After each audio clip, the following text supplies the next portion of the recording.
Brave marin, reviens de guerre.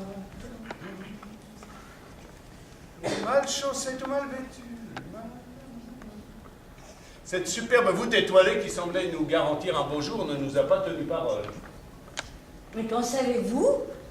Le brouillard est si épais qu'il nous dérobe la vue des arbres voisins. Il faut attendre.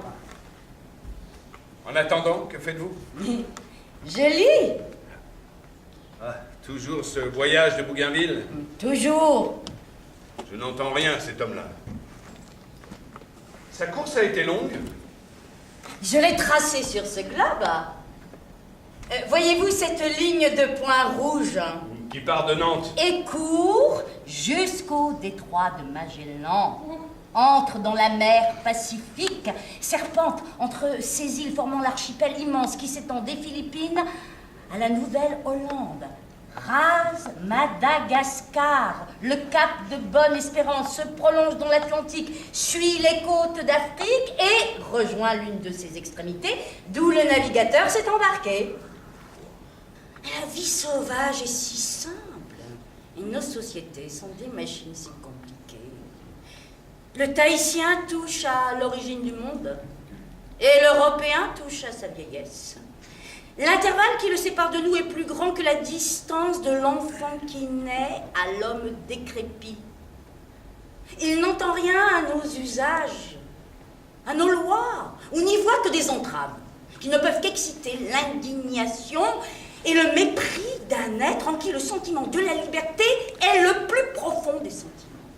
Est-ce que vous donneriez dans la fable de Tahiti? Ce qui suit peut-être intéressera moins. Oh non, non, non. C'est l'entretien de l'aumônier de l'équipage avec un habitant de l'île. Oh! Lui-même. Dans la division que les Tahitiens se firent de l'équipage de Bougainville, l'aumônier devint le partage d'Oro. L'aumônier et le Tahitien étaient à peu près du même âge, 35 à 36 ans. Oro n'avait alors que sa femme et 3 filles, appelées Asto, Pali et Tia. Elles le déshabillèrent.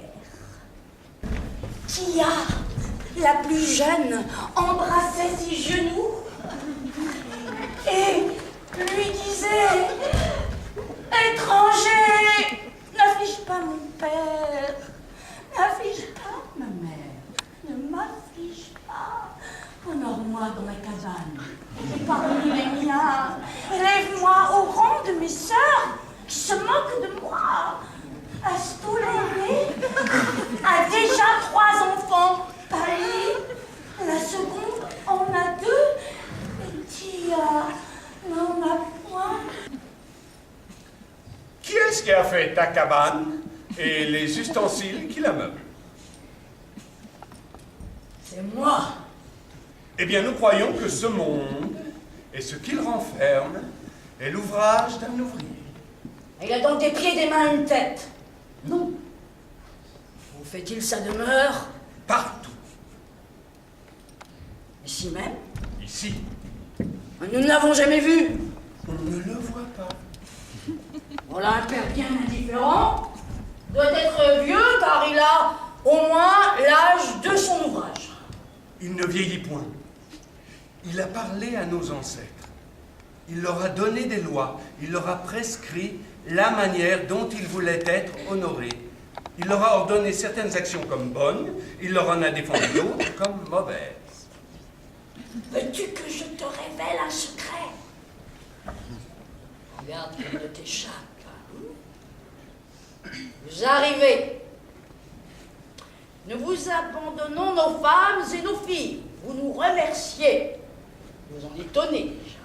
Et vous nous témoignez une gratitude qui nous fait rire.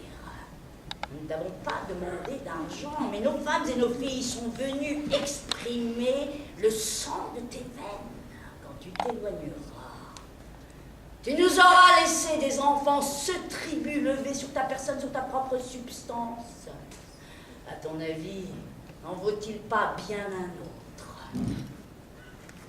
Quelles conséquences tirer des mœurs et des usages bizarres d'un peuple non civilisé?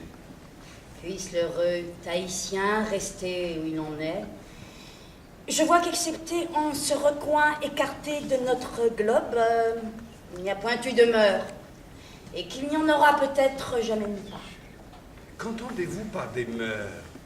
J'entends une soumission générale à des lois bonnes ou mauvaises.